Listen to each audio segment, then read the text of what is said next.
Hello everyone, इस video में हम पढ़ने जा रहे हैं एयर पोल्यूशन का पर्टिकुलरली ह्यूमन बींग्स पे क्या इम्पैक्ट आता है। और हम आज इस वीडियो में एसिड रेन भी कवर करेंगे। प्रीवियस वीडियो में हमने देखा था, स्टार्ट किया था कि एयर पोल्यूशन क्या होता है, कैसे कॉज होता है, ब्रॉडली देखा था कि किन किन चीज़ों पे एयर पोल्यूशन का इम्पैक्ट आता है। और साथ में हमने देखा था कि टाइप्स ऑफ एयर पोल्यूशन कौन कौन से होते हैं, एक होता है नेचुरल और एक होता है मैन मेड। आज हम बात करते हैं कि ह्यूमन बींग्स के ऊपर एयर पोल्यूशन का क्या इम्पैक्ट आता है और साथ में एसिड रेन भी कवर करेंगे। So welcome to Magnet Brains, मैं हूँ विभूति खरे। चलिए स्टार्ट करते हैं। आज का हमारा टॉपिक एयर पोल्यूशन का इम्पैक्ट क्या है ह्यूमन बींग्स के ऊपर। ह्यूमन बींग्स के ऊपर एयर पोल्यूशन का क्या इम्पैक्ट आता है, इसका है एक बेस्ट एग्जाम्पल जो कि है भोपाल गैस ट्रेजेडी। ठीक है, भोपाल गैस ट्रेजेडी जो कि हुई थी 2 दिसंबर 1984 में। भोपाल गैस ट्रेजेडी है एक बेस्ट एग्जाम्पल एयर पोल्यूशन का, जो कि 2 दिसंबर 1984 में हुई थी। कब? भोपाल में ही हुई थी। ठीक है, हुआ क्या था, बेसिकली भोपाल में था एक पेस्टिसाइड प्लांट जहाँ पे इंडस्ट्री बेसिकली जहाँ पे पेस्टिसाइड्स फॉर्म होते थे। ठीक है, वहाँ पे MIC यानी कि मिथाइल आइसोसाइनेट, मैंने आपको बताया था कि गैसेस बहुत अलग अलग टाइप की होती हैं। मिथाइल आइसोसाइनेट एक पॉइजनस गैस थी और वो इस पेस्टिसाइड प्लांट से निकल गई थी। ठीक है, रिलीज हो गई थी, जिसके कारण क्या हुआ था, मैसिव डिस्ट्रक्शन कॉज हुआ था। बहुत सारे लोगों की डेथ हुई थी। इसका इम्पैक्ट इतना मेजर था कि नेक्स्ट जनरेशन्स में भी, कई सारी जनरेशन में भी इस MIC के एडवर्स इफेक्ट देखने को मिले थे। ठीक है, बेसिकली इतना ज़्यादा मैसिव डिस्ट्रक्शन था कि इनके जो लोग विक्टिम्स थे, उनको गवर्नमेंट की तरफ से कॉम्पनसेशन भी मिलता रहा और इनफैक्ट आज तक मिलता है। क्यों? क्योंकि डिस्ट्रक्शन ही इतना बड़ा कॉज हुआ था। हुआ क्या था, 1984 में 2 दिसंबर में जो पेस्टिसाइड प्लांट था वहाँ से MIC मिथाइल आइसोसाइनेट गैस निकल गई थी। ठीक है, लीक हो गई थी। बेसिकली रात के टाइम पे हुई थी। लोग अपने अपने घरों में आराम से सो रहे थे। ठीक है, जिन लोगों को पता चला वो भागने लगे कि हाँ भाई गैस लीक हुई है, पॉइजनस गैस है, लोग मर सकते हैं, तो वो भागे। और वो लोग जो कि ऑलरेडी अपने घर में सो चुके थे, क्या हुआ कि जो वो एयर इनहेल कर रहे थे उसी के साथ जाकर के ये कंबाइन हो गई MIC, और उन्होंने सोते सोते इस MIC को इनहेल किया और लंग्स उनके डैमेज हुए और वो सोते सोते ही उनकी डेथ हो गई। ठीक है, तो ये एक मैसिव डिस्ट्रक्शन हुआ था। बेसिकली जब हम बात करते हैं ह्यूमन बींग्स के ऊपर एयर पोल्यूशन के इम्पैक्ट के बारे में, तो हम बोलते हैं कि effects of air pollution on human beings. तो सबसे पहले हम बोलते हैं कि पोल्यूटेंट गैसेस क्या कॉज करती हैं, irritation in eyes, throat and lungs.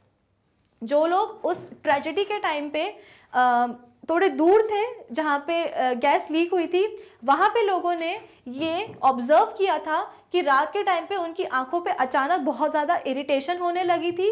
ठीक है ना, थ्रोट और लंग्स में भी काफ़ी इरिटेशन होने लगी थी। नॉर्मली हमें कोई इरिटेशन फील नहीं होती है, लेकिन जब भी हम किसी पोल्यूटेड एयर में जाते हैं, ठीक है, जहाँ पे बहुत धुआं वगैरह उठता है, वहाँ पे हम क्या ऑब्जर्व करते हैं कि बहुत ज़्यादा इरिटेशन हो रही है। ठीक है, आंखों से पानी आने लगता है, ठीक है, इचिंग होने लगती है और खांसी आने लगती है। ठीक है, तो ये सब क्या है, सिम्टम्स होते हैं कि भाई कुछ अनवांटेड चीज़ें आंखों के अंदर, थ्रोट में, लंग्स में एंटर कर रही है, जिसके कारण हमें इरिटेशन हो रही है। ऑब्वियस सी बात है, वो चीज़ें हमारी बॉडी का पार्ट नहीं है, तो कोई भी फॉरेन पार्टिकल हमारी बॉडी में जाएगा तो कुछ ना कुछ तो इम्पैक्ट, हमारा बॉडी का इम्यून सिस्टम ऐसा है, हमने पढ़ा है प्रीवियस वीडियोस में, ठीक है, कि हमारी बॉडी का इम्यून सिस्टम ऐसा है कि फॉरेन पार्टिकल्स को डिटेक्ट करता है और रिस्पॉन्सेज देने लगता है। जैसे कि थ्रोट में कुछ गया, तुरंत खांसी आने लगती है। खांसी क्या हुआ, एक तरह का रिस्पॉन्स हुआ कि भाई जो चीज़ अंदर गई है वो बाहर आने लगेगी। ठीक है, खांसी के थ्रू बाहर आ जाएगी। तो जब गैशियस एयर पोल्यूटेंट्स अंदर जाते हैं, बॉडी के अंदर जाते हैं, तो आईज, थ्रोट और लंग्स में काफ़ी इरिटेशन होती है। इसके बाद में ये क्या करते हैं, लंग्स को जाकर के इंजर करेंगे, लिवर को करेंगे, किडनीज को करेंगे, spleen and nervous system, basically सभी बॉडी पार्ट्स को, जो ऑर्गन्स है हमारे, जो सेंसिटिव ऑर्गन्स है जैसे कि किडनी, लिवर, लंग्स, ठीक है, स्प्लीन, नर्वस सिस्टम, सभी सेंसिटिव बॉडी सिस्टम या ऑर्गन्स पे जाकर के ये डैमेज कॉज करेंगे, उनको इंजर करेंगे। इसके अलावा hydrocarbons vapours damage internal organs and causes cancer, ठीक है। हाइड्रोकार्बन्स की जो हाइड्रोकार्बन्स क्या होते हैं, जो कि बने होते हैं हाइड्रोजन के और कार्बन के, ठीक है। तो हाइड्रोकार्बन कंपाउंड्स क्या होते हैं, जो कि हाइड्रोजन और कार्बन से मिलकर बनते हैं। इनकी वेपर्स जो हैं कैंसर भी कॉज करती हैं और इंटरनल ऑर्गन्स को डैमेज तो करेंगी ही करेंगी, ठीक है। तो यहाँ पे हमने देखा कि भाई एयर पोल्यूशन का इम्पैक्ट ह्यूमन बींग्स पे काफ़ी ज़्यादा पड़ता है।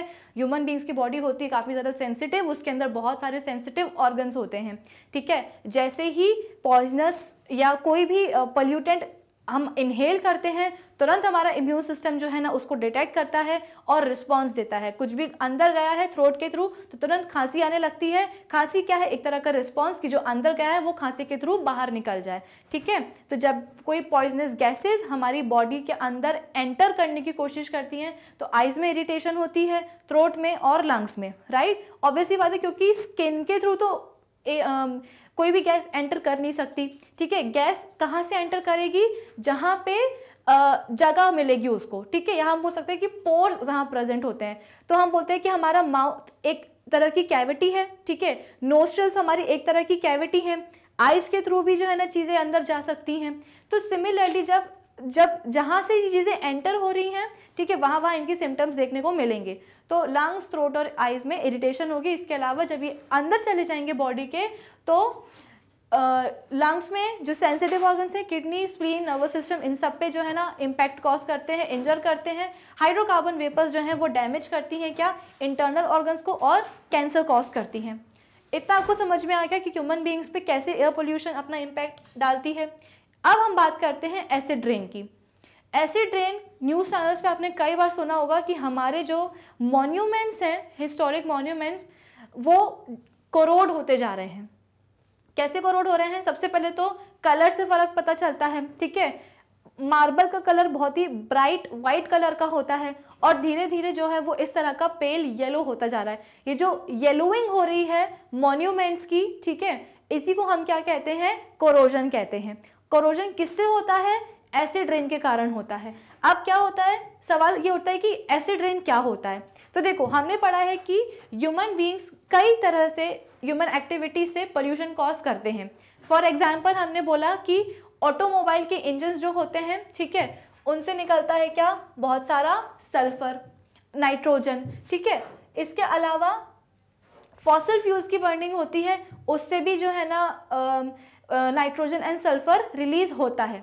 तो जब हम बात करते हैं एसिड्स की, एसिडिक रेन की, तो हम बोलते हैं कि एसिड रेन किसके कारण होती है, नाइट्रोजन, सल्फर और कार्बन के ऑक्साइड्स के कारण बनती है। ऑक्साइड्स मतलब क्या, इन सभी के साथ मैंने ऑक्सीजन को ऐड कर दिया है तो ये क्या बन जाएंगे, ऑक्साइड्स ऑफ नाइट्रोजन, ठीक है। हमने बोला ह्यूमन बीइंग्स कई तरह से एयर पोल्यूशन कॉज करता है। कैसे, ऑटोमोबाइल के इंजन्स में कंबशन होगा, ठीक है। इसके अलावा फॉसिल फ्यूल्स की बर्निंग होगी, उससे क्या होगा, नाइट्रोजन, सल्फर और कार्बन रिलीज होते हैं। ये जो चीज़ें हैं जब ऑक्सीजन के साथ, ये एलिमेंट्स जब ऑक्सीजन के साथ कंबाइन होते हैं तो क्या बनाते हैं, ऑक्साइड्स बनाते हैं। और यही ऑक्साइड्स क्या कॉज करते हैं, एसिड रेन कॉज करते हैं। कैसे, जरा हम रिएक्शंस देखते हैं। सबसे पहले हमने बोला नाइट्रोजन से स्टार्ट करते हैं। नाइट्रोजन ऑक्सीजन के साथ कंबाइन होकर के क्या बनाता है, नाइट्रोजन मोनोऑक्साइड। मोनोऑक्साइड क्यों कह रहे हैं, क्योंकि एक ही नाइट्रोजन है। फर्दर ये नाइट्रोजन मोनोऑक्साइड रिएक्ट करता है O2 के साथ, ठीक है, और क्या बना लेगा, NO2 बना लेगा, या फिर हम बोलते हैं कि NO3 भी बना सकता है, ठीक है। क्या हुआ, नाइट्रोजन ने ऑक्सीजन के साथ रिएक्ट किया तो नाइट्रोजन मोनोऑक्साइड बन गया। नाइट्रोजन मोनोऑक्साइड फर्दर ऑक्सीजन के साथ रिएक्ट करेगा तो नाइट्रोजन डाइऑक्साइड भी बना सकता है और ट्राइऑक्साइड भी बना सकता है। अभी जो डाई और ट्राई ऑक्साइड बना है, हमें पता है कि हमारे एटमॉस्फेयर में क्या प्रेजेंट होता है, वाटर प्रेजेंट होता है। इस वाटर के साथ रिएक्ट करेगा तो क्या बना लेगा, नाइट्रिक एसिड बना लेगा HNO3, या फिर नाइट्रस एसिड बना लेगा HNO4। 2। इतना क्लियर है? ये आपको रिएक्शन क्लियर है नाइट्रोजन की? क्या हुआ, ऑटोमोबाइल इंजन के कंबशन से नाइट्रोजन निकला, नाइट्रोजन ने हम बोलते हैं कि ऑक्सीजन के साथ कंबाइन किया, नाइट्रोजन मोनोऑक्साइड बना लिया। ये नाइट्रोजन मोनोऑक्साइड फर्दर कंबाइन होता है ऑक्सीजन के साथ, नाइट्रोजन डाइऑक्साइड या ट्राइऑक्साइड बना लेता है, ठीक है। और फर्दर हमारे एटमॉस्फेयर में पानी प्रेजेंट होता है, तो पानी के साथ रिएक्ट करके नाइट्रिक एसिड बना लेगा या फिर नाइट्रस एसिड बना लेगा। ये जो नाइट्रिक एसिड जो होता है यही है क्या, एसिड रेन का एक मेजर कॉज। ये जो नाइट्रिक एसिड होता है, हमें पता है कि हमारे एटमॉस्फेयर में जब हम बात कर रहे थे कि हाउ डज इट रेन, बारिश कैसे होती है, तो जो वाटर ड्रॉपलेट जो होती है वो क्लाउड बनाती है। ये HNO3 क्या करता है, ये इसी क्लाउड में जाकर के एंटर करेगा, ठीक है, एंटर करेगा, और जो हमने देखा था जो वाटर ड्रॉपलेट्स होती हैं उनके साथ जाकर के कंबाइन हो जाएगा। तो अब वाटर ड्रॉपलेट्स अकेली नहीं है, उनके साथ कौन प्रेजेंट है, नाइट्रिक एसिड HNO3 भी प्रेजेंट है। इसके अलावा और क्या प्रेजेंट होता है, सल्फ्यूरिक एसिड। नाइट्रोजन की रिएक्शन आपको क्लियर हुई, सल्फर की भी होती है। सल्फर निकला था किससे, हम बोलते हैं कि ऑटोमोबाइल में जो इंजन्स होते हैं उनके कंबशन के थ्रू, या फिर हम बोलते हैं कि फॉसिल फ्यूल्स के बर्निंग के कारण। तो सल्फर निकला, सल्फर ने फिर से किसके साथ कंबाइन किया, तो हमने बोला कि भाई सल्फर डाइऑक्साइड बन गया। सल्फर डाइऑक्साइड फर्दर रिएक्ट करता है ऑक्सीजन के साथ और क्या बना लेता है, ट्राइऑक्साइड। ये ट्राइऑक्साइड, सल्फर ट्राइऑक्साइड रिएक्ट करता है किसके साथ, वाटर के साथ, और क्या बना लेता है, H2SO4। H2SO4 क्या होता है, सल्फ्यूरिक एसिड।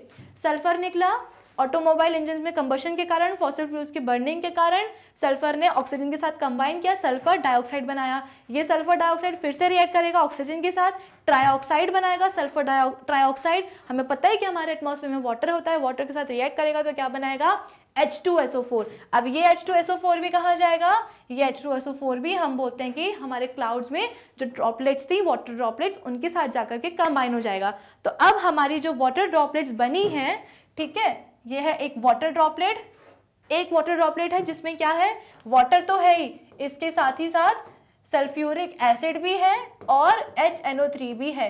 हमें ये दोनों क्या है, स्ट्रॉन्ग एसिड्स होते हैं, और हमें पता है कोई भी एसिड जो है वो स्ट्रॉन्ग एसिड जो होता है, ठीक है, वो ऑब्वियसली बात है डैमेज तो कॉज करेगा ही। अब क्या होगा, बारिश हुई तो बारिश में यूजुअली क्या होता था, पानी गिर रहा था, पानी तो अभी भी गिरेगा, लेकिन वो पानी कैसा होगा, सल्फ्यूरिक एसिड और नाइट्रिक एसिड के कॉम्बिनेशन वाला होगा, ठीक है। अब यही इस तरह का पानी जब हमारे हिस्टोरिक मॉन्यूमेंट्स पे गिरता है, तो मतलब कि हमारे जो मॉन्यूमेंट्स हैं, जो स्टोन के बने होते हैं, मार्बल के बने होते हैं, वो किस में रिच हो उनके ऊपर क्या आ जाता है, ये दोनों एसिड्स आ जाते हैं, पानी के साथ साथ ये दोनों एसिड हो जाते हैं। ऑब्वियसली बात है एसिड है तो डैमेज तो कॉज करेंगे ही। इसके अलावा ये एसिड रेन कहाँ जाता है, पानी में भी जाता है, ठीक है। पानी में जाने से क्या होगा, पानी में भी जाएगा तो पानी का को भी ये एसिडिक बना देगा, और हमें पता है कि किसी भी वाटर रिजर्वॉयर में एक्वेटिक लाइफ प्रेजेंट ही होती है, तो ऑब्वियसली बात है जब ये पानी में गिरेगा पानी को भी एसिडिक बना देगा,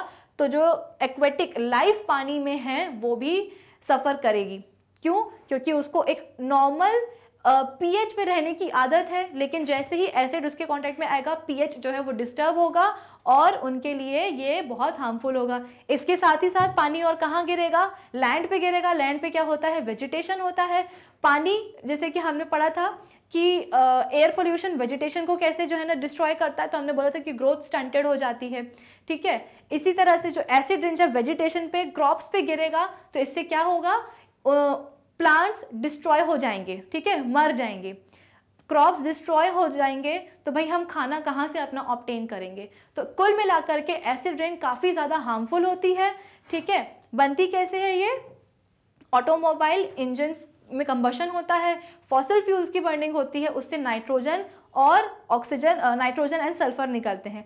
फर्दर ये ऑक्सीजन के साथ कंबाइन होकर के ऑक्साइड्स बनाते हैं, ठीक है। और ये ऑक्साइड्स वाटर प्रेजेंट जो होता है हमारे एटमॉस्फेयर में उसके साथ रिएक्ट करेगा और HNO3 बनाएगा नाइट्रोजन ऑक्साइड, और सल्फर ऑक्साइड क्या बनाएगा, H2SO4 sulphuric acid and nitric acid. ये दोनों कहाँ जाएंगे फर्दर, ये जाएंगे क्लाउड्स के पास जो वाटर ड्रॉपलेट्स थी, वाटर ड्रॉपलेट्स के पास जाके कंबाइन हो जाएंगे उसके साथ, और जब ये वाटर ड्रॉपलेट्स रेन के फॉर्म में अर्थ पे गिरेंगी तो इनके साथ में ये खुद भी नीचे आ जाएंगे, और जहाँ जहाँ गिरेंगे वहाँ वहाँ डैमेज कॉज करेंगे, चाहे वो किसी मॉन्यूमेंट पे हो, चाहे वो वाटर पे हो, चाहे वो लैंड पे हो, ठीक है, हर कहीं डिस्ट्रक्शन कॉज करेंगे। तो ये एक अदर इम्पैक्ट हो गया एयर पोल्यूशन का। ठीक है, हमने स्टार्ट किया था आज कहाँ से, हमने स्टार्ट किया था कि भाई एयर पोल्यूशन का ह्यूमन बींग्स पे क्या इम्पैक्ट पड़ता है। तो हमने देखा कि भाई सीवियर इम्पैक्ट पड़ता है। ठीक है, भोपाल गैस ट्रेजेडी का हमने एक एग्जाम्पल लिया था कि बहुत मैसिव डिस्ट्रक्शन हुआ था। नेक्स्ट कई जनरेशन्स तक जो डैमेज हुआ था उसका असर देखने को मिला था। ठीक है, फिर इसके बाद में हम देख रहे हैं कि इरिटेशन होगी आइज में, थ्रोट में, लंग्स में, जो बॉडी में जो इंटरनल ऑर्गन्स होते हैं, sensitive organ, nervous system, lungs, kidney, spleen वगैरह, वो सब डैमेज कॉज करते हैं, वो डैमेज हो जाते हैं। कैसे? पोल्यूटेड गैसेस के कारण। इसके अलावा हाइड्रोकार्बन की वेपर्स भी इंटरनल ऑर्गन्स को डैमेज करेंगी और कैंसर कॉज करेंगी। इसके अलावा हमने पढ़ा क्या, एसिड रेन। एसिड रेन क्या कैसे फॉर्म होती है? जो ह्यूमन एक्टिविटीज़ के कारण जो नाइट्रोजन और सल्फर बनता है वो ऑक्सीजन के साथ कंबाइन होता है, ऑक्साइड्स बनाता है नाइट्रोजन और सल्फर के। ये ऑक्साइड्स फर्दर वाटर के साथ रिएक्ट करेंगे, नाइट्रिक एसिड और सल्फ्यूरिक एसिड बनाएंगे। ये एसिड्स कंबाइन हो जाएंगे जाकर के वाटर ड्रॉपलेट्स के साथ में, और जब वाटर ड्रॉपलेट्स नीचे गिरेंगी तो ये एसिड्स भी नीचे आ जाएंगे और जहाँ जहाँ ये गिरेंगी वहाँ वहाँ डैमेज कॉज करेंगी। इतना क्लियर है आपको? तो इस वीडियो के लिए इतना ही। नेक्स्ट वीडियो में हम और एयर पोल्यूशन से रिलेटेड बात करेंगे। अब आपको करना क्या है? आपको करना है कि मैग्नेट ब्रेन्स प्लस में अपग्रेड करना है कंप्लीट कोर्स के लिए, और इस टॉपिक के सभी नोट्स आपको अवेलेबल है हमारी ऑफिशियल वेबसाइट पर magnetbrains.com पर। Thank you for watching.